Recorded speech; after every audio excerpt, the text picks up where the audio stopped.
اور دنیا کی تاریخ میں بھی ہم جب دیکھتے ہیں ہمیں کئی بڑی شخصیات کا تعلق لیگل پروفیشن سے ہی نظر آتا ہے۔ نیلسن منڈیلا نے لاء کو صرف پریکٹس تک محدود نہیں رکھا، بلکہ ساؤتھ افریقہ کی کانسٹیٹیوشنل اور سوشل ٹرانسفارمیشن میں کردار ادا کیا۔ لی کوان یو نے لیگل بیک گراؤنڈز کے ساتھ سنگاپور کے انسٹیٹیوشنل ڈیولپمنٹ میں بنیادی کردار ادا کیا۔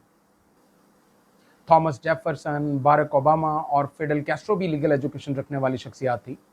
اور اسی طرح محمد علی جناح، علامہ اقبال، مہاتما گاندھی، جواہر لال نہرو، سردار ولبھ بھائی پٹیل اور ذوالفقار علی بھٹو وغیرہ۔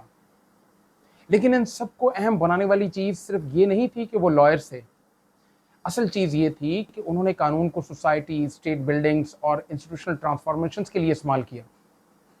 اب اصل سوال کی طرف واپس آتے ہیں کہ اگر دنیا میں لیگل ایکسپرٹیز کو انسٹیٹیوشنز کی بہتری، لا میکنگ، پالیسی فارمیشن اور رول آف لا کے لیے استعمال کیا جاتا ہے، تو پاکستان میں سوال یہ پیدا ہوتا ہے کہ کیا ہماری لیگل فرٹرنیٹی کی اسٹرینتھ بھی کسی واضح انسٹیٹیوشنل ویژنز کے ساتھ استعمال ہو رہی ہے،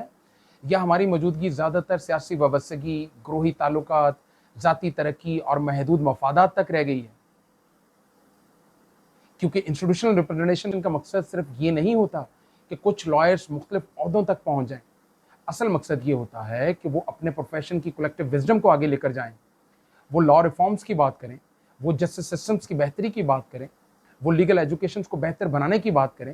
وہ ینگس لائرز کے لیے ڈائریکشنز پیدا کریں، وہ رول آف لا کے لیے ایک مضبوط آواز بنیں۔